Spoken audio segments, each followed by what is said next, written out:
Good evening friends, कैसे हैं आप सभी लोग। आशा करते हैं ठीक होंगे। आज हम लोग ये क्वाड्रेटिक इक्वेशन का एक्सरसाइज 4D का क्वेश्चन नंबर 33, इससे पहले के वीडियो में हम 32, 31 बता चुके हैं। आज हम लोग देखेंगे 33। क्या है ये 33 number question.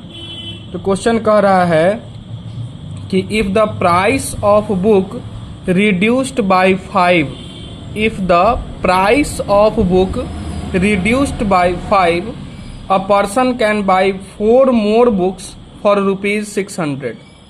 Find the original price of book. मतलब क्वेश्चन में क्या कहा है कि अगर किताब के दाम में, बुक के दाम में 5 रुपए की कमी कर दी जाए, रिड्यूस्ड मतलब होता है बच्चे कमी करना, 5 रुपए की कमी कर दी जाए तो 600 रुपए में 4 ज़्यादा बुक्स खरीदा जा सकता है। तो एक पर्सन है जो 600 रुपए में जितना पहले खरीदता था उससे 4 ज़्यादा बुक्स खरीद लेगा। तो हमको ओरिजिनल प्राइस निकालना है। मान लेते हैं कि let the original price of book be x, then number of books be y। और मान लेते हैं कि हमारा एक बुक का जो प्राइस है वो x है और 600 रुपए में वह वाई बुक्स खरीदता है।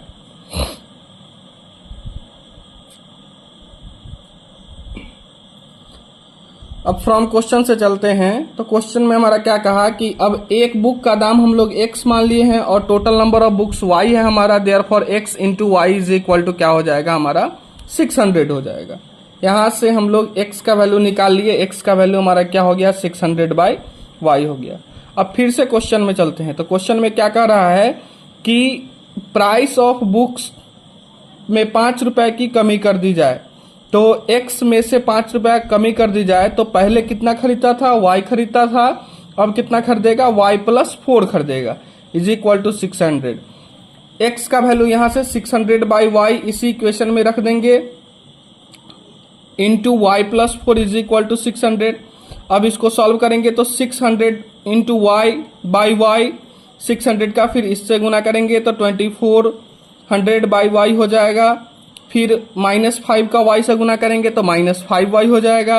अब -5 का 4 से गुना करेंगे तो -20 हो जाएगा इज इक्वल टू में ये 600 हमारा ऐसे ही रह जाएगा।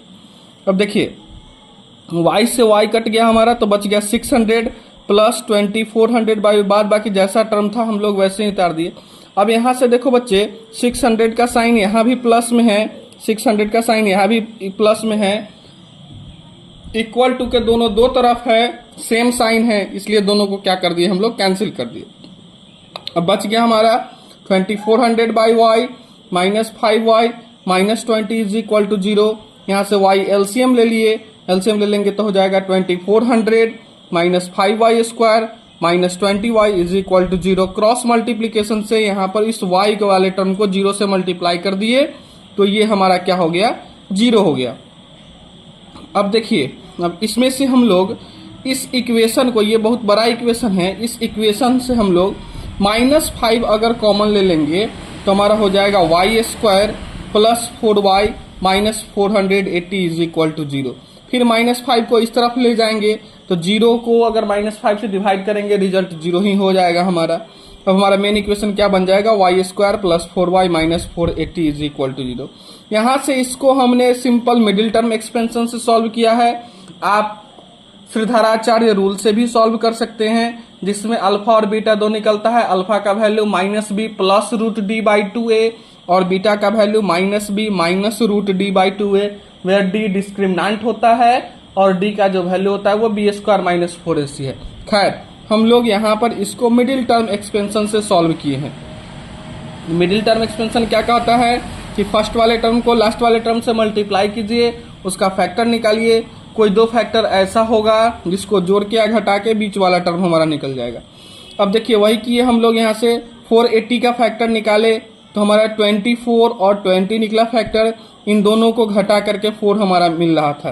तो अब इस 4 को हम लोग लिख सकते हैं 24y माइनस 20y माइनस 480। अब यहाँ से y कॉमन ले लिए, y plus 24 minus 20 y plus 24 is equal to 0। जो सेम हो गया उसको लिख दिए, जो डिफरेंट था उसको लिख दिए यहाँ से।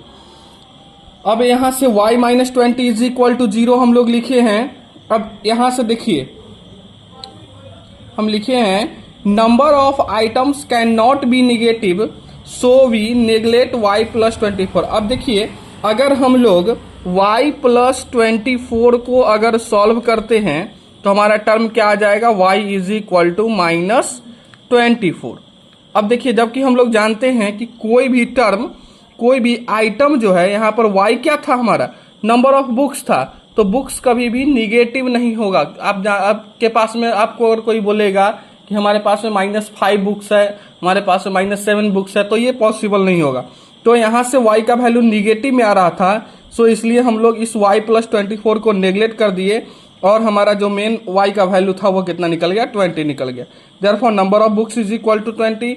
हम लोग का जो मेन इक्वेशन था x is equal to 600 by y, यहाँ से y का वैल्यू अगर पुट कर दिए तो हमारा जो ओरिजिनल प्राइस था बुक का वो हमारा निकल गया 600 बाई 20, 30।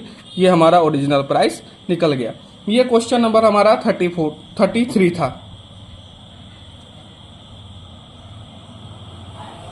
आशा करते हैं कि ये वीडियो आपको पसंद आया होगा। अगर आपको क्वेश्चन नंबर 34 का भी सॉल्यूशन चाहिए तो जुड़े रहिए हमारे साथ। चैनल को सब्सक्राइब कर दीजिए, वीडियो को लाइक कर दीजिए, शेयर कर दीजिए। धन्यवाद।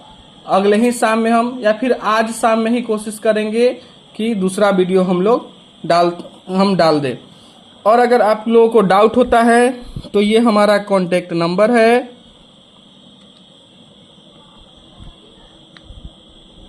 आप इस पर व्हाट्सएप कर दीजिए। आप इस नंबर पर व्हाट्सएप कर दीजिए कि क्या डाउट है आपका। कोशिश करेंगे कि आपके डाउट को हम लोग सॉल्व कर ले। Thank you.